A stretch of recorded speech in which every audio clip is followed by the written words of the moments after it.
High on a rocky cliff above the town of Colditz, the castle loomed like a sentinel from another era, its stone walls darkened by centuries of wind and rain. From the outside, it appeared imposing, unyielding, a monument to power and authority. But for the men imprisoned within, it was a fortress of despair and quiet ingenuity. Colditz Castle, perched in Saxony, Germany, had been designated by the Nazis as Oflag 4C, a high-security prisoner-of-war camp reserved for those deemed escape risks. Officers who had attempted daring escapes elsewhere were sent here, their ambitions shackled by layers of guards, locked gates, and watchtowers that glared down at every courtyard. The castle's corridors were narrow, echoing with the footsteps of sentries, and the stairwells twisted like veins through stone. Each room was Spartan, yet the prisoners had made it a temporary home. Small comforts, a worn book, a sketch, a letter from home became treasures. Outside the stone walls, the town seemed normal, peaceful even, but inside, time stretched slowly.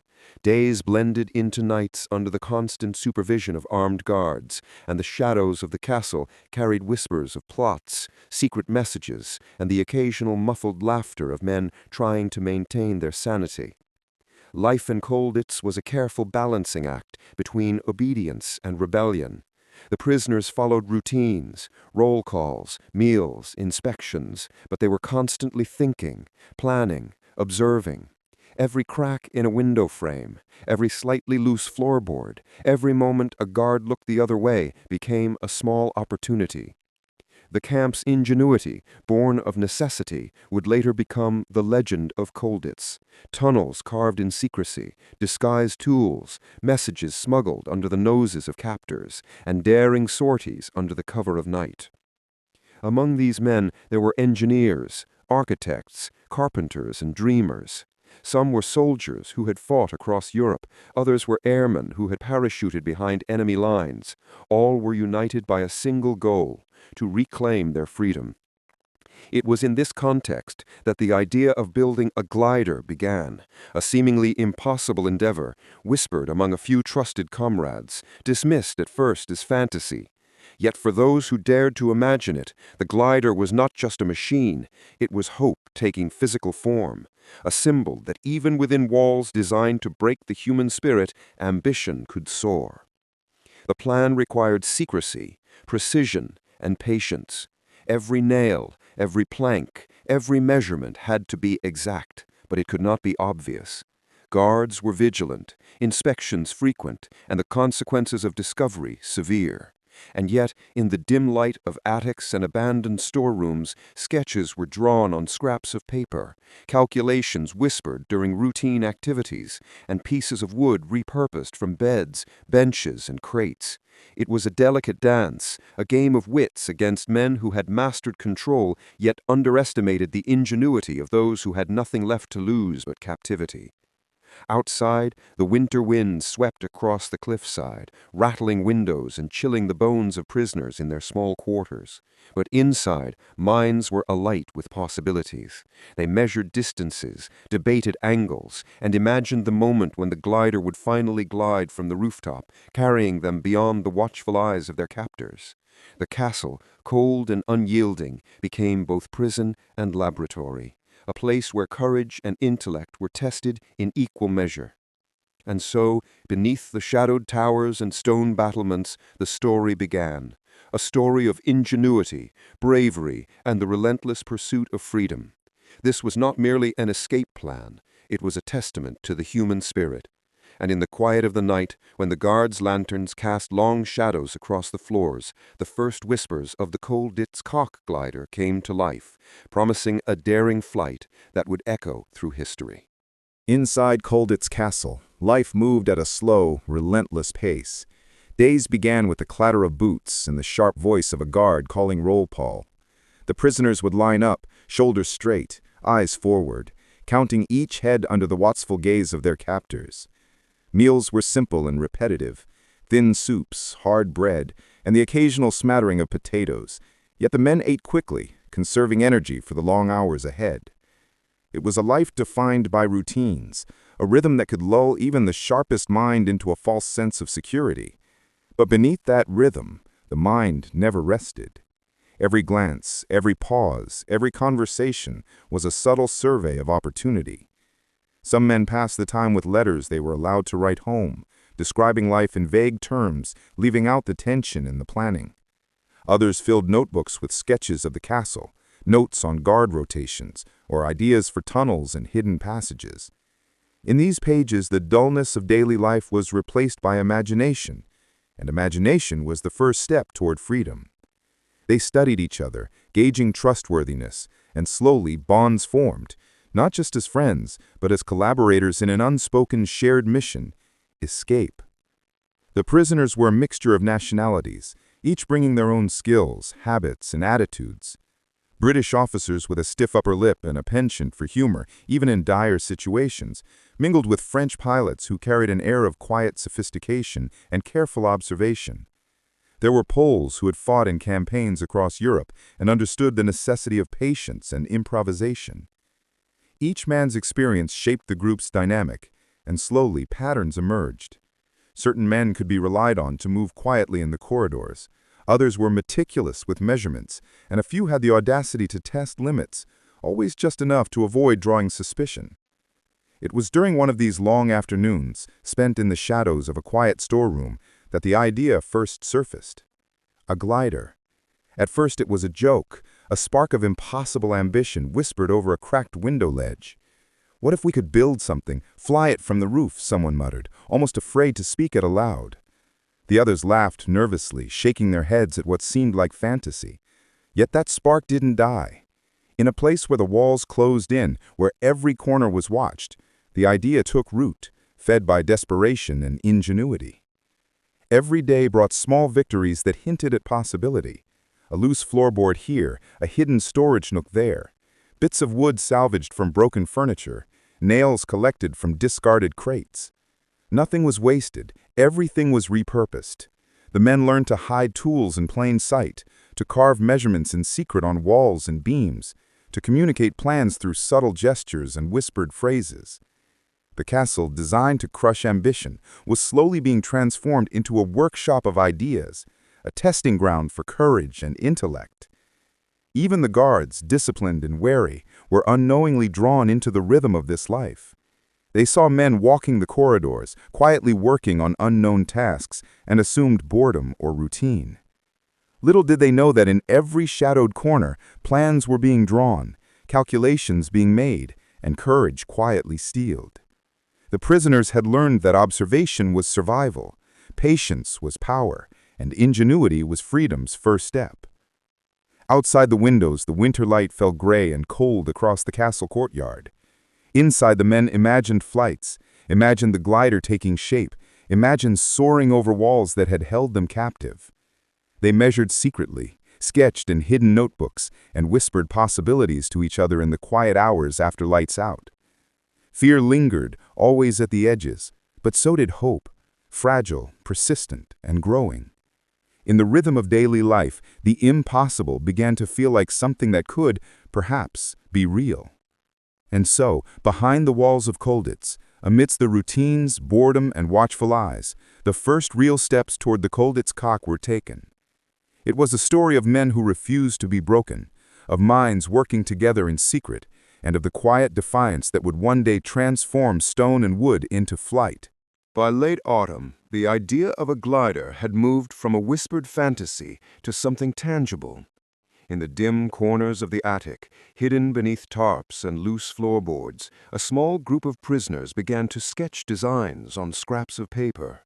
Every line, every measurement was discussed, debated, and double-checked. There were no blueprints, no engineers from factories, only men who had survived battlefields, prisons, and the harsh discipline of military life, relying on their resourcefulness and patience.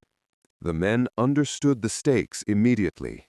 If discovered, punishment would be swift, and the idea of freedom would be crushed. Yet, within that tension lay a spark of determination that would drive them to unprecedented ingenuity. They measured the rooftops, calculated distances, and imagined the flight path, using secret markings and coded notes to avoid suspicion.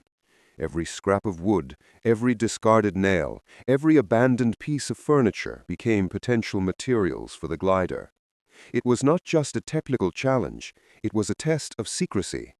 Guards patrolled corridors with predictable patterns, yet even the slightest change in routine could unravel months of planning. To compensate, the men learned subtlety, hiding tools inside hollowed-out books, storing wood under floorboards, and marking measurements on walls that would appear as random scratches to anyone else.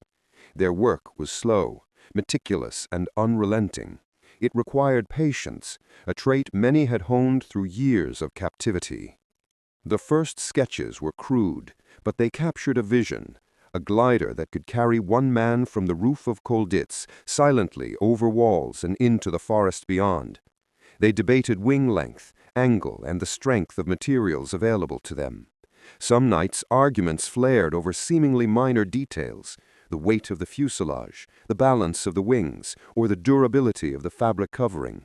Yet these debates were not signs of division, they were the crucible of innovation, forging solutions under impossible constraints. As the glider took shape on paper, the men's imagination soared. They visualized the moment of launch, the wind catching the wings, the castle fading below, the forest awaiting their landing. It was a dream, yes, but one that became an obsession. Every spare moment was spent refining ideas, testing small models in attics and hidden corners. Simple wooden slats became mock wings, fabric scraps became trial glider surfaces. Each prototype taught them lessons about balance, aerodynamics, and structural integrity. Beyond the technical challenges, the glider symbolized hope. In a place designed to suppress freedom, it became proof that ingenuity could flourish even under oppression. The men shared small victories. One model stayed in the air longer than expected. Another supported the weight of a dummy successfully. Each success bolstered morale, reinforcing the idea that escape was not impossible, just difficult. And yet the psychological toll was real. Every misstep could be discovered. Every noise in the attic could trigger suspicion. The men learned to work quietly, to coordinate in near silence, and to watch each other's backs. Trust was paramount, and the bonds between them grew stronger, forged through secrecy, shared labor, and a vision of liberation that seemed just out of reach. By winter, the glider was no longer a dream. The dimensions were decided, the materials identified, and the first real pieces were cut and fitted together in hidden spaces. The prisoners had transformed Colditz from a place of despair into a workshop of hope and ingenuity. It was not yet flight-ready, but the foundations had been laid, a testament to patience, intelligence, and the relentless human desire for freedom. The castle walls were still imposing, the guards vigilant, and the risk enormous. Yet in the minds of those men, the impossible was beginning to take form. And in that quiet attic, lit by dim daylight seeping through small windows, the first step toward the legendary Colditz Cock was finally realized. With plans carefully drawn and dimensions finalized, the next challenge was far more difficult. Acquiring the materials needed to build a glider without attracting the attention of the guards. Every piece of wood, every nail, every scrap of fabric had to be sourced discreetly. The castle was filled with objects that seemed mundane to the untrained eye: broken furniture, crates, bed frames. But to the prisoners, each item was a potential component waiting to be repurposed. The process demanded patience and creativity. A broken table leg could be reshaped into a wing spar. Mattress covers could be cut and sewn to form the glider's fabric skin. Even the smallest details mattered. Threads had to be unpicked, surfaces sanded, and pieces fitted together in such a way that they could later support the weight and forces of flight. Every step required careful calculation, and even a single mistake could ruin weeks of effort. The prisoners organized themselves into small, trusted teams. Each team had a specific role. One group handled carpentry, shaping wood into precise forms. Another group worked on fabric and bindings, ensuring every seam was tight and durable. A third group focused on hiding their progress from patrolling guards. Communication had to be subtle. A casual remark about fixing a chair might conceal a complex plan to harvest lumber for the glider. Every movement was measured, every glance calculated, every conversation layered with meaning. The work took place mostly at night or during times when the guards were less vigilant. In the dim light of attics and unused rooms, they carried out their tasks with precision. The smell of sawdust mixed with cold stone air, and the soft sound of hammers and files became a secret language, a rhythm that spoke only to those who understood the stakes. They developed routines. Some men would distract guards with conversations or minor disturbances, while others retrieved and shaped materials in hidden corners. It was a delicate balancing act between risk and necessity. The castle itself became an ally and an obstacle at the same time. Cracks in walls, unused storerooms, and hidden ledges offered concealment, while narrow stairwells and guard patrols imposed strict limits on movement. The prisoners quickly learned to exploit every advantage and to work around every obstacle. Ingenuity was as important as strength. A single plank of wood might need to be carried through 3 rooms, carefully hidden under coats or blankets, and then carefully fitted into a pre-marked space in the attic. Every successful transfer was a small victory, and each failure a lesson in patience and adaptation.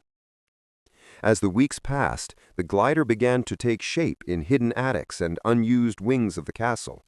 The wings were partially constructed, the fuselage framework assembled in secret, and the fabric coverings cut and ready. Yet the prisoners remained cautious. A stray nail, a loose board, or an unexpected inspection could jeopardize the entire project. The constant tension created a sense of urgency, but also sharpened focus. Every man involved knew that the glider represented more than a machine. It was their chance at freedom, the embodiment of hope in a place designed to suppress it. Outside, the winds swept over Colditz Castle, chilling the stone courtyards and rattling the window panes. Inside, hidden in the shadows, men measured, cut, and fitted, their eyes bright with focus, their minds racing with possibilities. The Colditz Cock was no longer a dream, it was becoming reality, piece by piece, crafted from necessity, courage, and the relentless will to escape. And though the guards remained vigilant, they were unaware that the most extraordinary act of defiance the castle had ever seen was quietly taking shape under their noses. The moment had arrived. After weeks of careful planning, secret measurements, and the slow accumulation of materials, the prisoners began the actual assembly of the glider. Every man involved understood the stakes. A single misstep could not only ruin months of effort, but also invite severe punishment. The air in the attic was tense, filled with the mixed scent of sawdust, wood, and a faint, cold smell of stone walls. It was here, in this dimly lit, hidden corner of Colditz Castle, that hope began to take physical form. They worked methodically, each man assigned a specific task according to skill. The carpenters shaped the fuselage framework with meticulous care, ensuring every joint was tight and every angle precise. Engineers and technically minded prisoners focused on the wings, calculating balance and weight, while others prepared the fabric coverings, carefully cutting and sewing them to fit exactly. The tiniest error could spell disaster. The glider needed to be structurally sound enough to carry a man, yet light enough to glide silently over the castle walls. Challenges arose immediately. Some wood proved weaker than expected, cracking under pressure during initial fitting. Fabric stretched in unexpected ways, and certain components simply refused to align perfectly. Each setback required ingenuity. A broken piece of a bed frame was resawed and reinforced. A tiny tear in fabric was patched with another scrap, sewn with near-invisible stitches.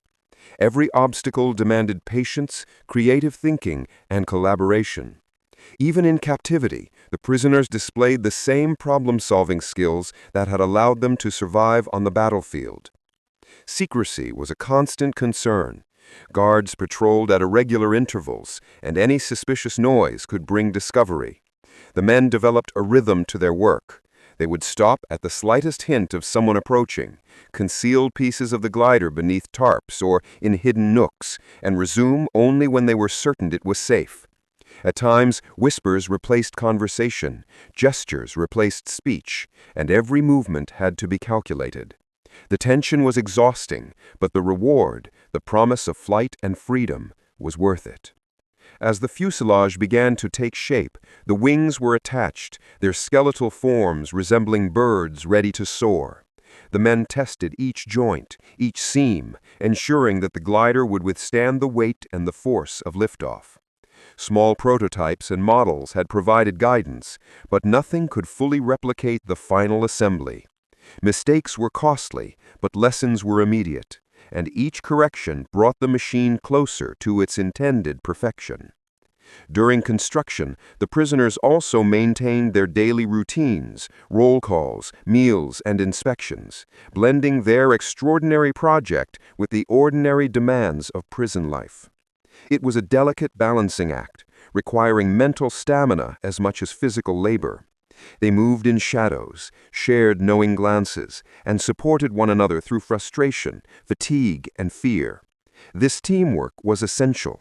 The glider's success depended not only on design and materials, but on trust and collaboration. By the time the first full structure was assembled, a sense of awe settled over the men. The glider, piece by piece, had transformed from sketches and scraps into a tangible object, a vehicle of liberation born entirely from ingenuity, patience, and determination. It was a marvel in miniature, fragile, yet full of promise. For a moment, the cold, stone-walled attic seemed to glow with anticipation, as if the very air recognized the significance of what was being built. Even in the quiet of Colditz Castle, under the ever-watchful eyes of the guards, a small act of rebellion had taken form. The glider was more than wood and fabric. It was hope made real. It represented the courage, intelligence, and resilience of men who refused to accept captivity as the final word.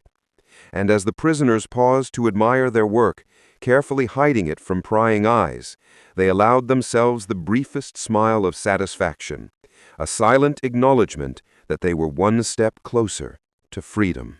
With the glider assembled, the prisoners faced the next challenge: testing it. They couldn't simply launch it from the roof immediately.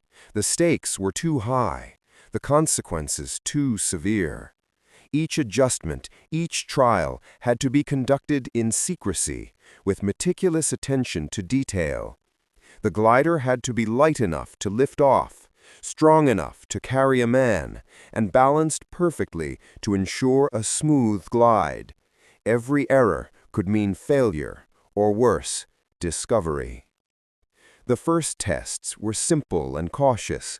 Small models were dropped from hidden heights, their wings angled and adjusted to observe how air flowed around them. They experimented with different weights, different materials, and different assembly techniques. Each success brought a spark of hope. Each failure demanded immediate correction. The men measured angles, calculated weight distribution, and experimented with fabric tension, learning as much from mistakes as from achievements. Even these small trials carried immense psychological weight. Every time a plank snapped or a wing tilted unexpectedly, the men felt the sting of potential disaster, the reminder that the castle's walls were always watching. Yet, with each setback, determination grew. They understood that trial and error was not a luxury, it was a necessity. Every failure provided data. Every adjustment brought them closer to perfection. The psychological challenge was just as significant as the technical one. The constant fear of discovery, combined with the pressure to succeed, tested the men's endurance and patience. Working in cramped attics and shadowed corridors, they learned to communicate silently, to anticipate one another's thoughts, and to trust in the skills of their comrades. The glider was more than a machine. It was a collective effort, a symbol of unity, courage, and ingenuity. Gradually, the glider began to perform as intended. Models flew farther. The larger glider seemed to hold its shape under weight, and the men became more confident in their calculations. Every adjustment was a step closer to the moment it would finally be launched from the rooftop of Colditz Castle. They noted small imperfections, a fabric seam that needed tightening, a wing that required reinforcement, a rudder slightly off balance, and corrected them with precision. The process demanded patience, creativity, and relentless attention to detail. The castle itself seemed to participate in this quiet rebellion. Hidden attics and unused wings provided cover for work and observation. The men exploited every shadow, every unused nook, and every quiet hour to perfect the glider. They timed movements carefully, synchronized actions, and constantly adapted to the rhythm of the guards. It was a delicate balance between innovation and caution, a dance between ambition and survival. By the end of the winter, the glider was no longer a rough assembly of wood and fabric. It had become a carefully calibrated vehicle, a testament to human ingenuity and perseverance. The men could almost visualize the flight, the wind catching the wings, the rooftops of Colditz Castle fading below, the forest awaiting them beyond the walls. And yet the risk remained. The glider could fail, guards could discover it, or circumstances could shift unexpectedly. But in those moments of testing and adjustment, the prisoners had proved to themselves that the impossible was achievable. In the quiet of the attic, as the men carefully stored the completed glider, a sense of quiet pride filled the room. The Colditz Cock was no longer just a dream or a blueprint. It was real, tangible, and ready for the next phase. Every nail, every seam, every measurement reflected the courage, skill, and unyielding spirit of the men who refused to accept captivity as their fate. Even as the winter winds howled outside, the prisoners dared to dream of flight, freedom, and a daring escape that would etch their names into history. They had faced technical challenges, psychological strain, and constant danger, yet they had succeeded in transforming vision into reality. The next step, the ultimate test of their invention, awaited on the rooftop of Colditz Castle, high above the stone walls that had confined them for so long. Winter had deepened, and the chill in the air was sharp enough to bite through even the thickest coats.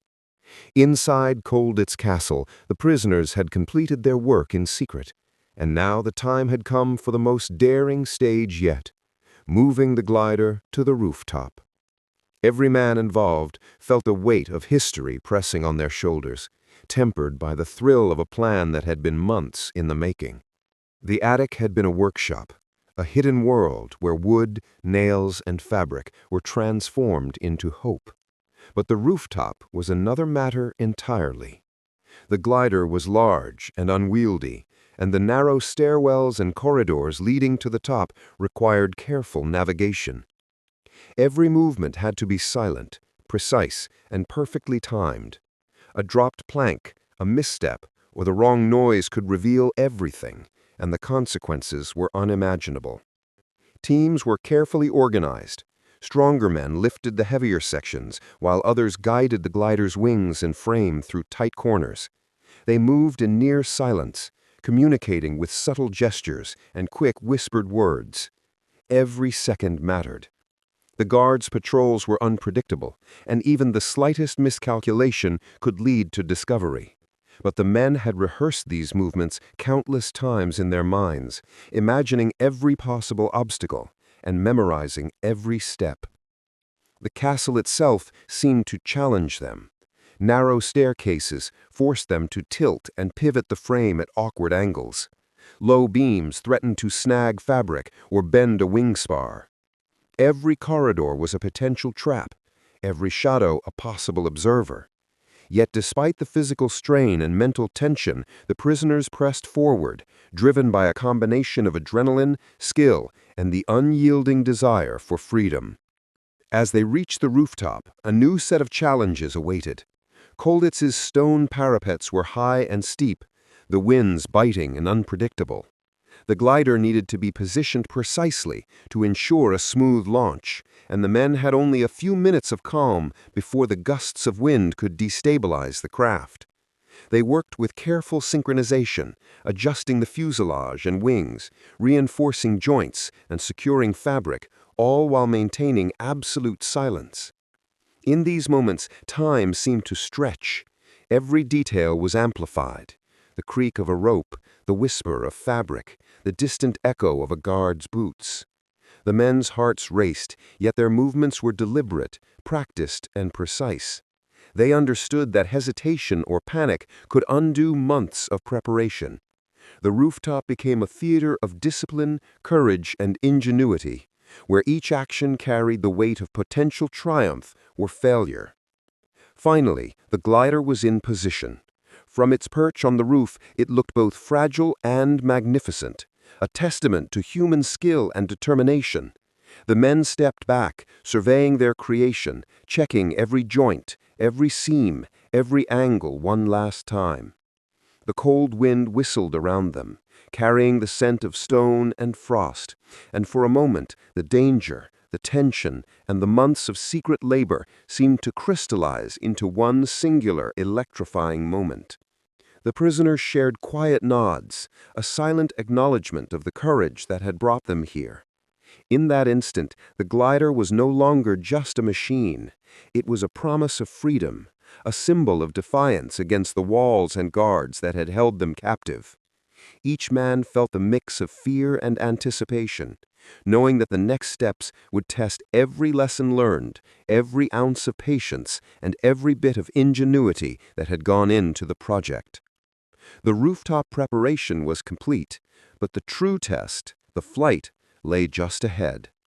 The glider was poised for its daring descent, and the men, hearts pounding, knew that the culmination of months of planning, labor, and secrecy was about to be realized.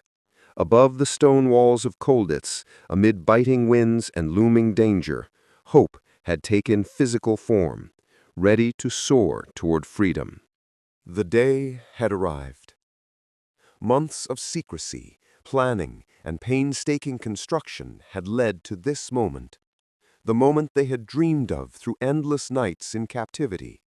On the rooftop of Colditz Castle, the glider stood complete, its wooden frame and stretched fabric glowing faintly in the cold morning light.